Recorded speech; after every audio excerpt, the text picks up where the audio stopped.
So after I did the Get Good Drums video, I got a fair amount of requests showing how I actually tend to make my own Reese bases. And this video initially did start on that. It was supposed to be how to make a Reese base, and there is a Reese in here, except it's Sunday night. I've been quarantined for 16 days or however long. I'm not sick, I'm just quarantined. And I kind of went a little bit further down the wormhole than I was planning, but that means there's more to show you. So I will do a separate video on purely how to make a simple Reese, and usually the traditional way I would. This time it's entirely in the box. It's a little bit different than what I usually do. But instead, here is how I made a Reese, and I started off making a Reese, did it all in the box with Serum and a bunch of other plugins, and then turned it into this little drum bass idea, and that's what we have right now. This is Sunday night.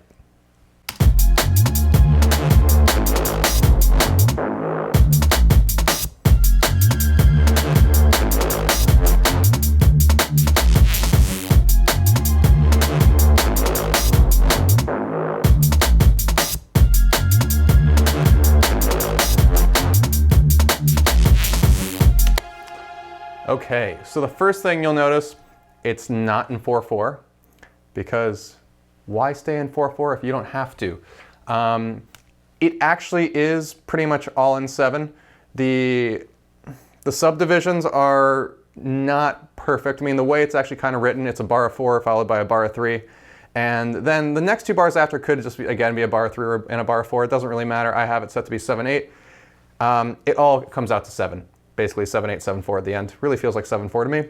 But anyway, the drum loop itself, it's just a loop. It was supposed to be a placeholder, and instead it kind of grew into its own thing. It started off as this.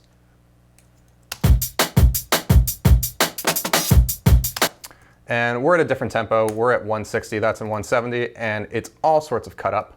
So the way I did it, I mean, I really hacked it. There was no mixing involved. There's nothing, no time stretching even. I mean, I just literally cut them very tightly. And I mean, you can see it's even sloppy. There are little clicks right there that I would take out.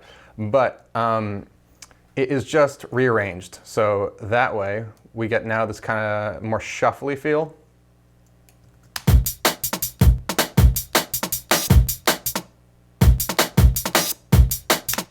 And that's all I'm going to talk about as far as the drums goes. And where the bass part kind of starts, it's going to start here. And this is not typically how I do it. I did this entirely with, it started in Serum. I often do a lot of hardware and pedals and stuff like that. I wanted to kind of do something a little bit different, and also this is more accessible for everybody because basically everybody in the world has Serum at this point. So this is what it is. It's pretty raw, and that ultimately gets reprocessed in different ways, but it all started off as this. Really boring, right? And so if we opened up Serum, all it is here's your default saw, literally how the plugin opens. Add a second one, and I just detuned it by 50 cents. So here it would be without any detuning.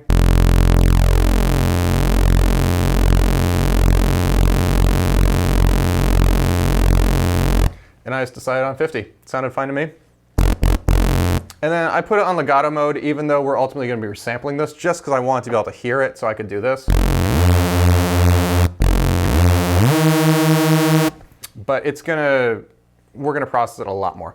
The only other thing going on, it is going through a filter. It's just adding a little bit of volume, to be honest. It's not really doing much. The cutoff's all the way up. It's got a little bit of drive, a little bit of resonance. Here's without it. Here's with it. Just adding a little high-end boost.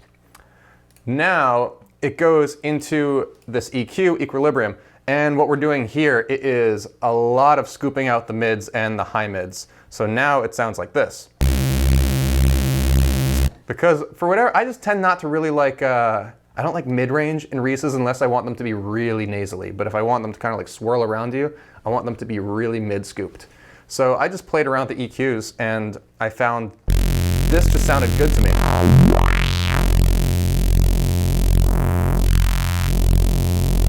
I really liked it there, so that's where I left it. And then this goes into a Soundtoys Filter Freak.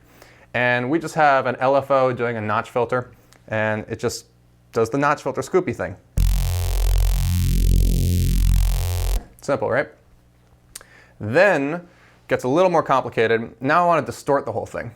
So I put it into isotope trash, and it gets a little more complicated too. Let's turn off the EQ first. But as far as the distortion goes, I'm just going through, it's called dystropia. I just played around with whatever sounded good. I went through a bunch of different ones.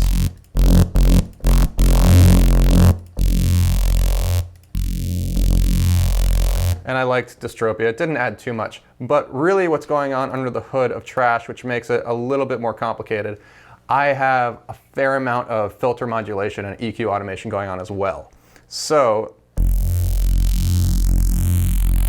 you can see it moving around a bit, but if we start clicking these things, all right, so you see band 5, which is just it's a peak filter.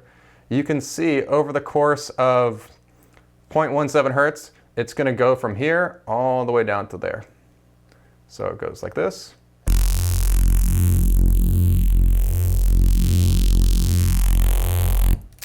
And then we also have band 4. Band 4 is doing this kind of motion. Band 2 is doing that kind of motion. And when it's up here, it's really not that messy. I mean, it's just a blank curve basically. It's totally flat, and by the time we get down here, it's moved from, what's this, 179 hertz up to 1,000, and now it's very scooped out. So all that stuff, let's take the distortion off.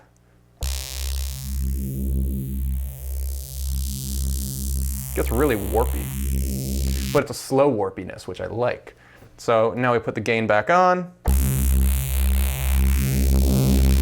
Gets a lot of movement. I want more. So this is one of my favorite tools ever. This is the Eventide Omnipressor, and it is one of the rudest compressors I've ever used ever. It is not clean at all, and I would never want it to be because it just blows up your signal in a beautiful way. So before we had this, right? After, now it's really just being pushed, and we could have even pushed it further. I am compressing it with a ratio of 3:1, but it's really not that's doing the magic here. I do have a very quick release time. It's 39 milliseconds, a very quick attack, 3.4, but we're really clipping the actual compressor. It's the output stage of this thing, you can crush it, and it just makes things sound better, especially things that are distorted. So we can even add another 10 dB to it, and it'll sound like this.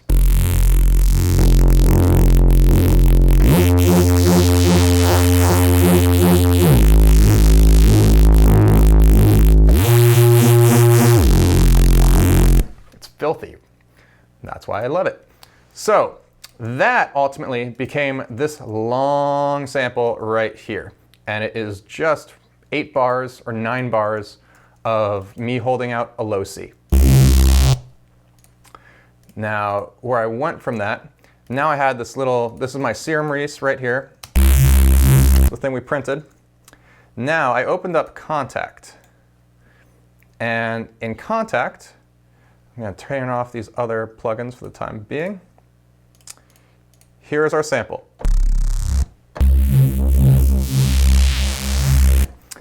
Sounds a little bit different again, right?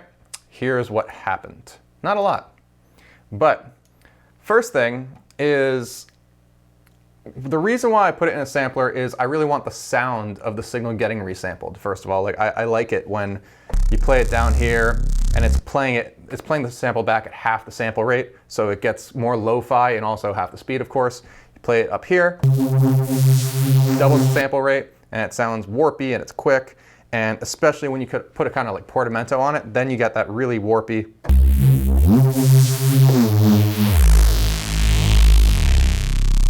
I love that sound. That's such a cool sound to me. And that's kind of more like inspired by, I guess, jungle and like 90s drum and bass as opposed to the dubstep kind of Reese. I personally much prefer this kind of it. So anyway, the first thing is, I'm going to remember this number 2409224. So that's my sample start time. First thing, there's a script in Contact, which is really helpful, called Unisono Portamento, and it's really helpful for just adding like a unison to your sample, as well as also having portamento. So if we turn it off, Let's turn the portamento off also. I mean, we could play chords, but that's not what we're trying to do here. So we want to make it legato. So now, totally monophonic. And portamento, I'm going to set that to be auto because I want it to follow legato. And the portamento time, I like 37. That sounds good to me, but I mean, you could, I like 37. So let's go back there. And the other thing is the unison. I have it on just 2 voices. So here's without it. Here's with it. Nice and wide. And there's a little bit of detuning, a little bit of pan spreading, but that's going to be our bass. Now, there's nothing else going on in contact in this. So I'm going to close that out. And now this is kind of where my Reeses tend to really get their structure, is low pass filters. And for this one, I like either the UAD Moog. I use that one a lot. That sounds like this.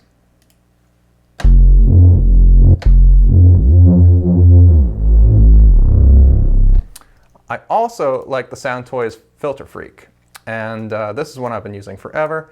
In this context, I prefer the sound of the Filter Freak, so we're going with that one. And what's going on here? It's a 4-pole filter. I'm driving the input a little bit, as you can see, and the frequency, I don't know, it's 311 hertz. So, but I wasn't looking at the number, I just tuned it by ear. And 308, just the will. Anyway, and then that goes into another compressor, and here we're gonna go back to our friend, the Smash and Grab by Get Good Drums. And it's just gonna push it a bit. We are compressing it by about 10 dB, but we're just gonna saturate it a little and just push the signal. And that's gonna be our raw bass, our subby bass. So I have this pattern with the drums, right? And at the very end, there's a little tail. We got a flat 2 at the end. And that's just to have a little turnaround, nothing more than that. So I printed all this down to audio, and let's make this inactive now, so we have to think about it. And I did the fades, which is something I talked about in a different video. But as you can see in the audio, anytime there's a snare, anytime one of those hits, there is a fade directly in the audio instead of sidechain compression, just to take it out. And now together, it sounds like this.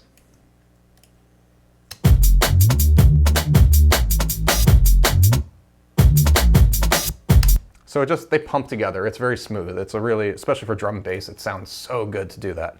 So thanks Kelix and TV. That's all them.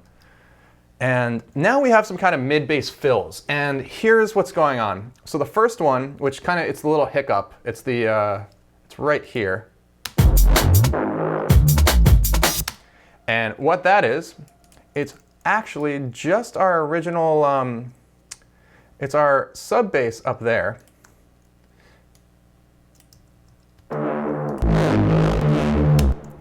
Actually, I'm gonna take that back. It is this. So let's talk about this guy first. So we have this mid bass, and it sounds like this.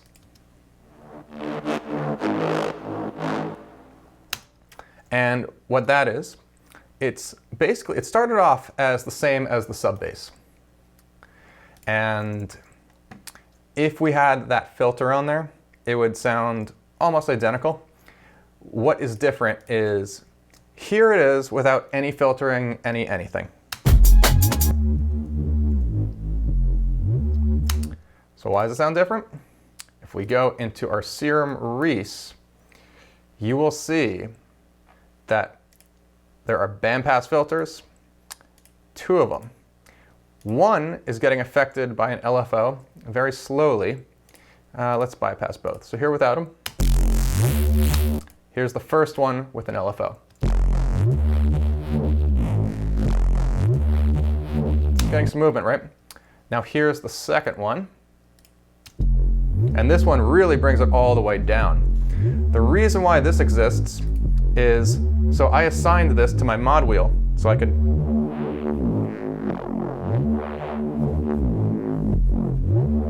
I want it to be gestural.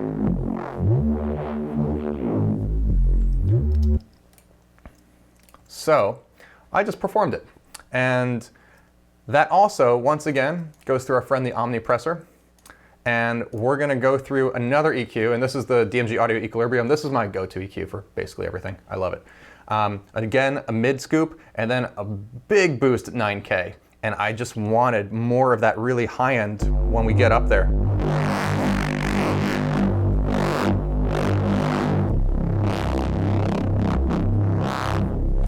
Yeah, I just wanted that to scream a little bit. So that's what's going on there. And once again, goes into the same smash and grab. We're saturating it a lot harder now, but for all intents and purposes, it's really serving the same function. So that got printed down. And out of that, we were left with this. Let's try one that hasn't been edited to death. Maybe they've all been edited to death.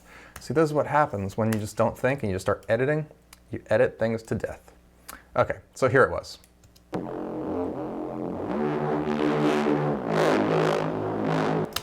And that is with the performance, of me just playing with the mod wheel performance. The other thing you should know, this channel is also going through a bass verb, and it's just a Valhalla vintage verb, short. It's 1.7 seconds.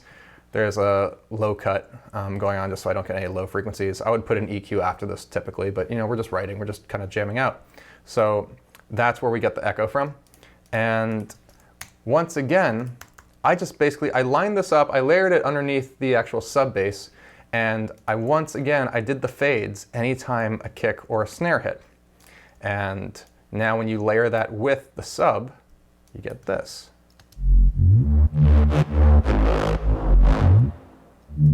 And that's it. And then lastly, then we have this guy. And that is just part. It's this. Without the fade.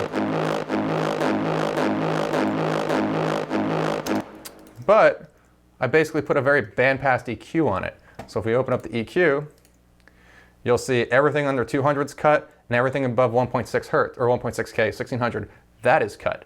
So that's where you get this very bandpassy boom boom kind of thing. So you put them all together.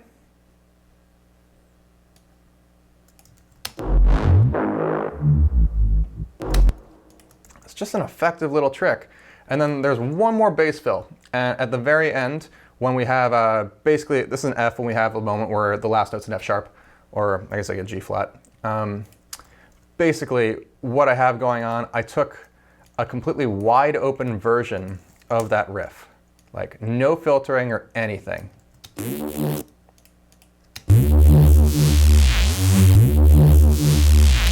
And that was just, straight out of our Serum Reese. There's nothing going on there.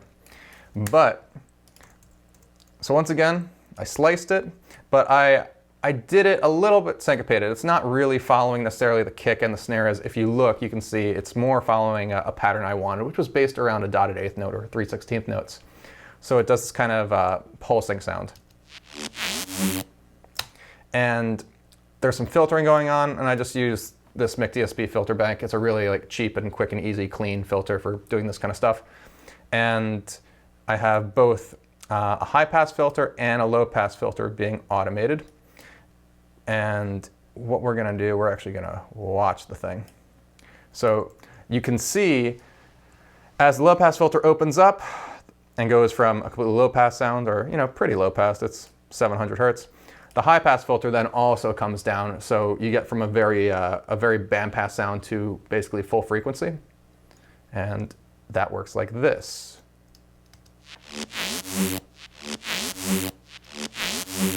And that follows contact, or that follows our original sub. And that's all of the bass stuff. So you put that together with the drums, and now we have this whole thing.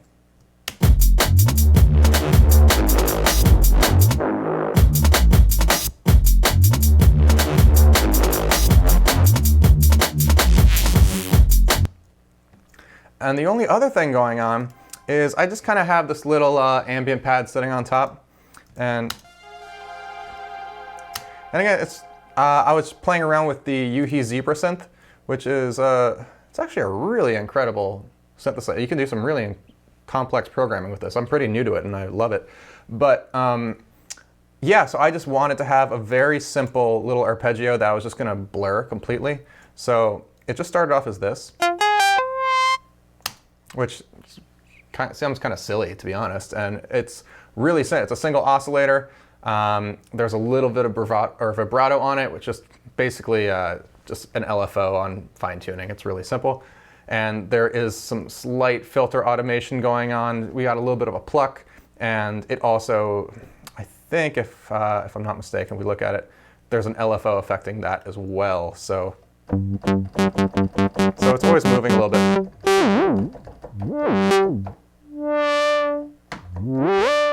Right. And so that goes through a Soundtoys Echo Boy, which is a fantastic delay, but basically no feedback. Like really quick. I just wanted to I want to extend the reverb send. That's really why it has a delay. So then that goes into the almighty Eventide Black Hole, which again, I've spoken about this thing forever and ever and ever. This is basically my favorite reverb ever, because you can just turn anything into this beautiful pad without even trying. And it's just, it's beautiful.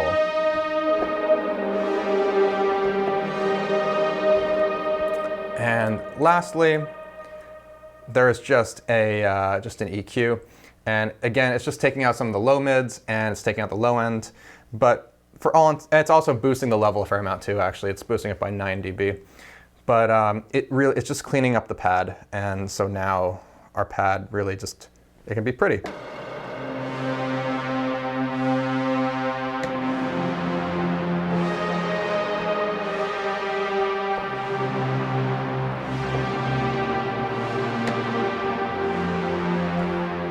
Yeah, it's a cool little sound. It's totally monophonic right now. Let's make it polyphonic for the sake of, right. Okay, we have it on legato. That would be why. So let's just make it poly. Yeah. It's really pretty.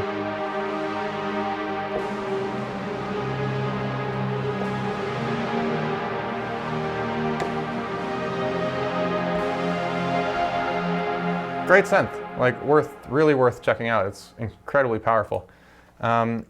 So that's my little drum and bass jam. I'm gonna play through it one more time, and yeah, I think next time I'll do more in depth how to make one of my really subby Reeses, which is something that you've heard in like every track I've ever done.